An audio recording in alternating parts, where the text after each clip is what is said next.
Hello guys and welcome to Cali Sunset Gaming, a brand new gaming channel on YouTube.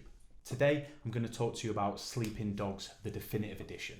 Now I know what you're thinking. Before you say anything, you're going to think, Steve, why are you telling me about a game that was released in 2014? Well, I'll tell you why. Currently, you can get Sleeping Dogs, the Definitive Edition on the PlayStation Marketplace for just £3.74. What I wanted to do for my first video is give you 8 reasons why I believe it is definitely a purchase that you should make in the month of January this year. Now, there's going to be people out there that haven't played this game before.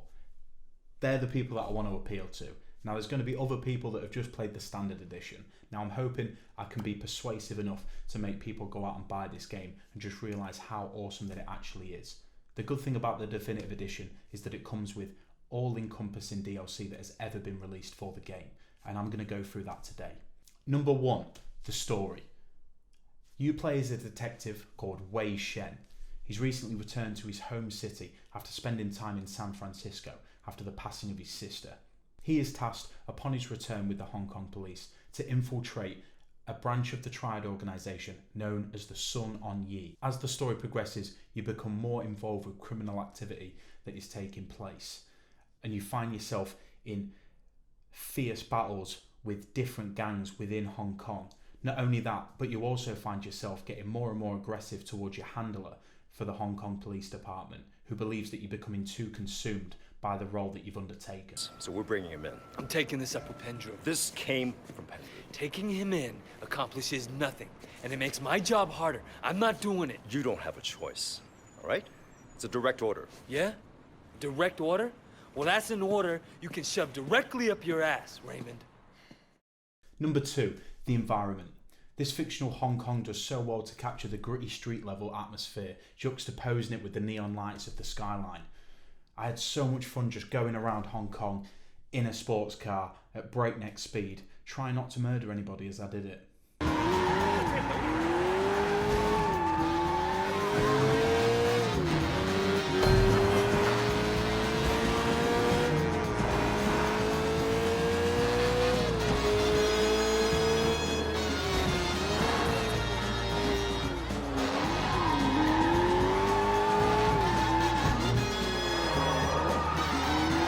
The best part of it has to be the environmental kills that can take place while you're having a fight.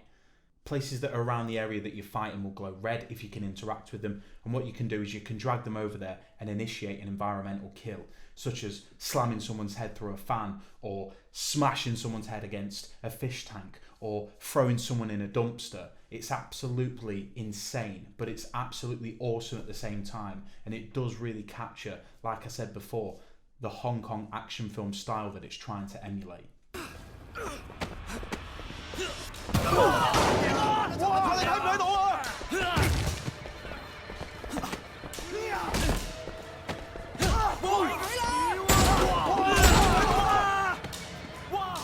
Number 4, the pacing.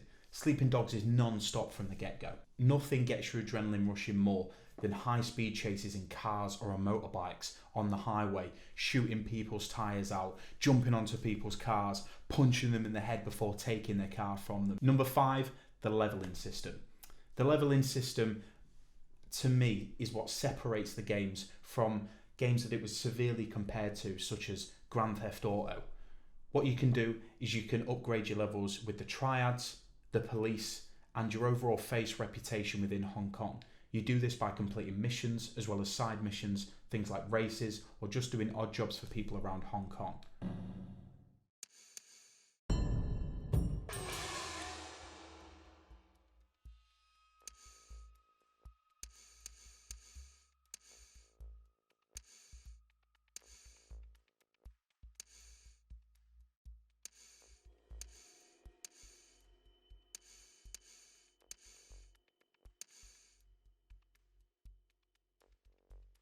You gain unique abilities from each of the classes, and what makes it even more awesome is they're things that you actually use in game. I found myself just going around Hong Kong looking for different things to do, such as street racing or even doing side missions for the police where you would dress up in like full SWAT team and just beat someone to death for standing in an alley. You also have these things called case files, which is 5 or 6 missions where you're trying to bring down somebody specifically within Hong Kong, whether that's a serial killer or a notorious racer. The case files add gravity to the open world as you explore it even more, as they slowly intertwine with the main story, giving it much more emphasis as it slowly builds to its climax.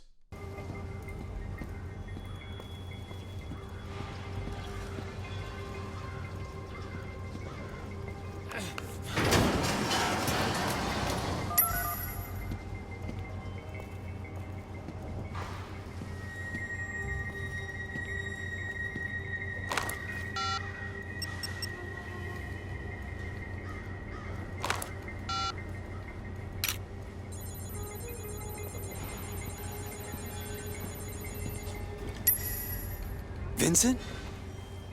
Shit.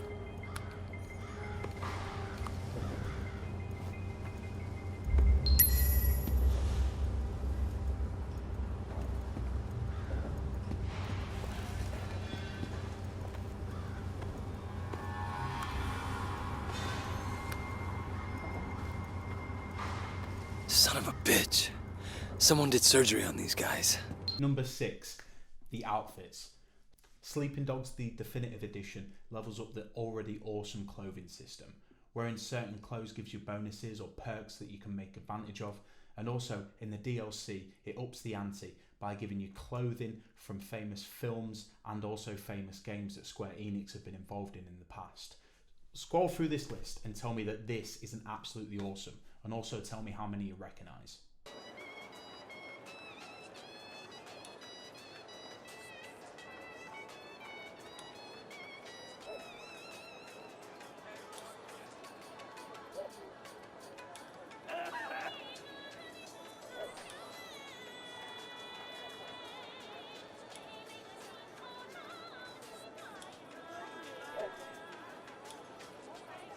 I used to sell fish, but my wife couldn't take the smell. She'd tell me, you change store or you never see me naked again. She don't look like she used to, so I had to think about it.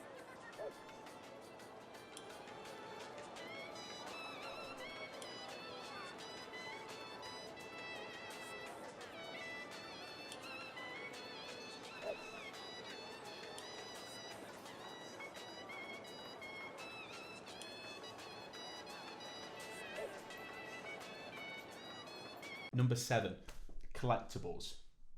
So many games include collectibles, but Sleeping Dogs the Definitive Edition gives you much more reason to explore the game.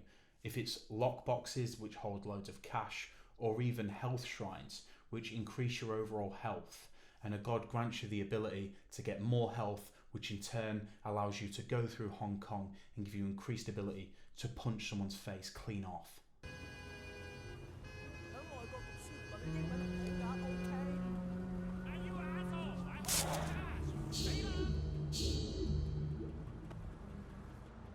Number 8, last but definitely not least, the Definitive Edition comes with all DLC that was released as part of the original game. This includes additional missions as part of the main campaign, as well as 2 separate campaigns which can be accessed from the main menu. Year of the Snake takes place after the main story, and Wei Shen is tasked with breaking up a criminal ring that are operating during the New Year's celebrations that are taking place in Hong Kong. And also Nightmare at North Point, which is quite similar to Undead Nightmare from Red Dead Redemption. An old member of the Sun On Yee returns to haunt Hong Kong and also get revenge on members of the Sun On Yee for kicking him out of the gang by stabbing him multiple times and throwing him into a cat food maker. Well guys, there's my 8 reasons why I believe that you should purchase Sleeping Dogs the Definitive Edition on PlayStation Network this month for just £3.74. It definitely will not be something that you regret. If it's something you've never played before, I can't urge you enough to go and purchase it. If you've only played the standard edition, then get back on it. If you did like this video, then there is certainly more to come. I want to be doing as much as possible, and I want to be using YouTube as one of my platforms to be able to give to you different content that hopefully will entertain you. If you did like this, please hit the subscription button as well as the notification bell to get updates whenever I release a brand new video. If you've played Sleeping Dogs already, leave a comment in the section below just so that people can understand your point of view and why it is an absolutely awesome game. If you haven't, please leave a comment in the comment section below just to let me know what your thoughts are and if I did manage to convince you to buy it. Thank you, and I'll see you next time.